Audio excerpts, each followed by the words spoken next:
নমস্কার, আনন্দভোজনে আপনাদের স্বাগত। আশা করি আপনারা সকলেই খুব ভালো আছেন। আমি আজকে যে রেসিপিটা শেয়ার করব সেটা হচ্ছে ডিম তড়কা। এই ডিম তড়কা আমি কিভাবে বানাবো আপনার সাথে শেয়ার করব এবং কি কি উপকরণ লাগছে সেগুলো আমি আপনাদেরকে দেখিয়ে নেব। দেখুন, আমি প্রথমে দেখাই, আমি 300 গ্রাম মুগ কড়াই নিয়েছি। সেই মুগ কড়াইটাকে আমি সিদ্ধ করে রেখেছি। এবার আমি তার জন্য পেঁয়াজ কুচিয়ে নিয়েছি, দুটো পেঁয়াজ আমি কুচিয়ে নিয়েছি বড় সাইজের। 4টে কাঁচা লঙ্কা আমি কুচিয়ে রেখেছি। আর আদা, রসুন আর কাঁচা লঙ্কাটাকে আমি পেস্ট করে রেখেছি। একটা বড় টমেটোটাকে আমি কুচিয়ে রেখেছি। এবার তার জন্য ডিম লাগছে, আমি ডিমও রেখেছি। দেখুন, আমি গ্যাসটা জেলে কড়াটা বসিয়ে দিয়েছি। কড়ার মধ্যে আমি তেল দিয়ে দিয়েছি, সর্ষের তেল। সর্ষের তেলটা গরম হয়ে গেছে। এবার আমি ফোড়নটা দিয়ে দেবো, তেজপাতা আর গোটা জিরে।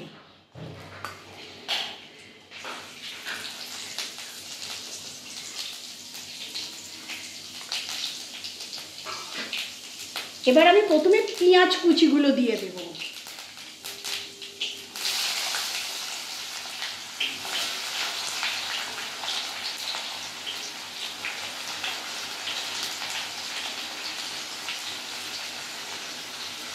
এই পেঁয়াজগুলো আমি বাদামি কালার করে ভেজে নেব।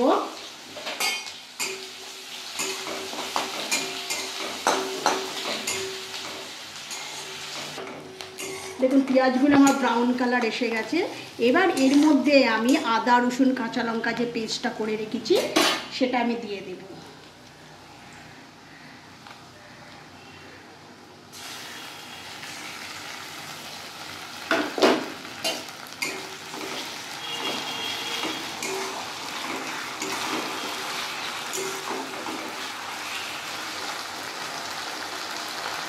এবার আমি এর মধ্যে নুন দেব।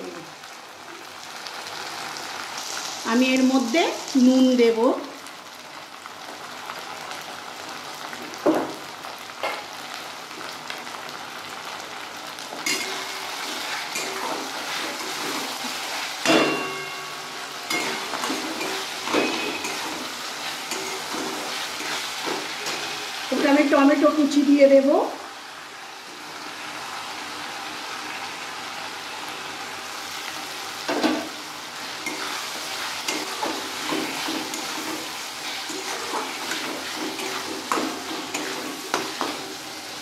এবার আমি হলুদ গুঁড়ো দেবো এর মধ্যে।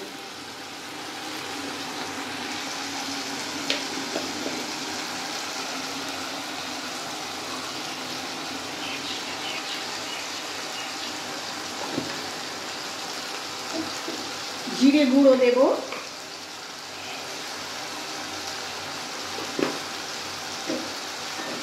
স্বাদের জন্য আমি অল্প করে চিনি দেব।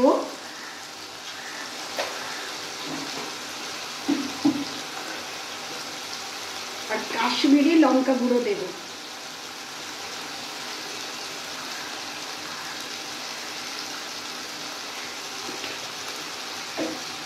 এবার এই মশলাগুলো আমি ভালো করে ভেজে নেব সব একসাথে, তেলটা যতক্ষণ না উপরে উঠে আসছে।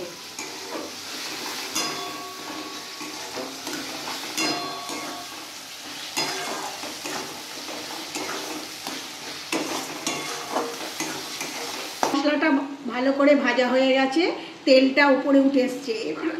দেখুন মশলাটা কি সুন্দর কালার এসে গেছে। মশলাটা আমার ভালো করে ভাজা হয়ে গেছে, তেলটাও ছেড়ে দিয়েছে। এবার এই মশলার মধ্যে আমি ডিমটা ফাটিয়ে দিয়ে দেব।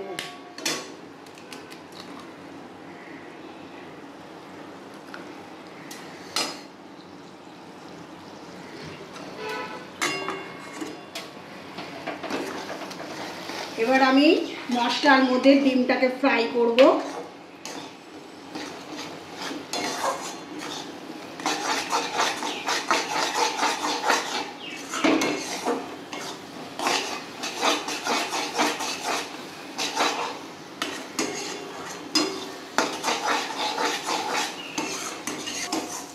দেখুন, আমার ডিম আর মশলাটাও ভালো করে ভাজা হয়ে গেছে। এবার আমি এই মশলার মধ্যে অল্প কস্তুরি মেথি দেব।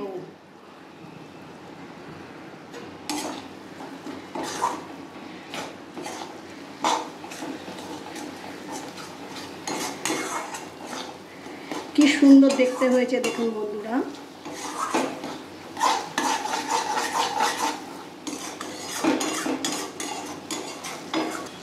দেখুন আমার সব মশলাগুলো ভালো করে ভাজা হয়ে গেছে। এবার আমি যে সিদ্ধ করে রেখেছিলাম মুগ কড়াইটা,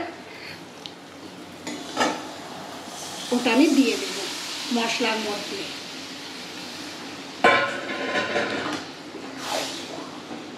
এবার মশলার সাথে আমি মুগ কড়াইটা ভালো করে মিশিয়ে নেব।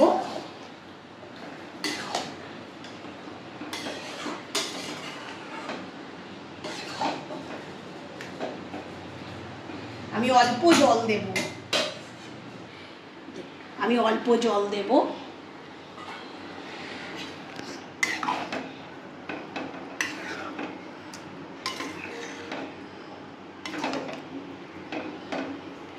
এইভাবে আপনারা অবশ্যই একবার ডিম তড়কা বানিয়ে খেয়ে দেখবেন, খুব ভালো লাগবে। আর ভালো লাগলে আমাকে কমেন্টে জানাবেন, আমার চ্যানেলটাকে সাবস্ক্রাইব করবেন।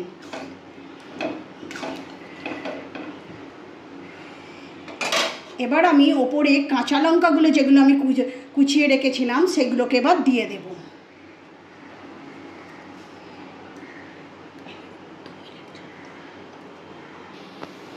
দেখুন আমার এক তরকাটা কমপ্লিট হয়ে গেছে। এবার আমি এর মধ্যে ওপরেও আমি একটু কস্তুরি মেথি ছড়িয়ে দেব। এবার আমি এর মধ্যে তড়কা দেব। আমি আর একটা গ্যাস জ্বালিয়ে দেখুন আমি সর্ষের তেল, গোটা জিরে আর শুকনো লঙ্কা দিয়েছি। এবার এর মধ্যে আমি রসুন কুচিটাও দিয়ে দেব।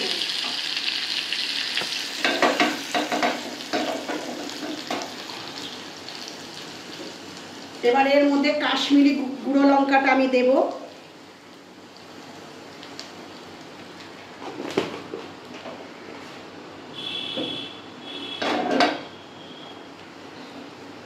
দেখুন আমার তড়কাটা হয়ে গেছে।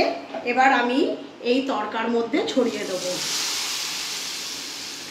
কি অপূর্ব দেখতে হয়েছে দেখুন বন্ধুরা, ঠিক ধাবা স্টাইলের তড়কা। এইভাবে আপনারা অবশ্যই একবার বানিয়ে খাবেন।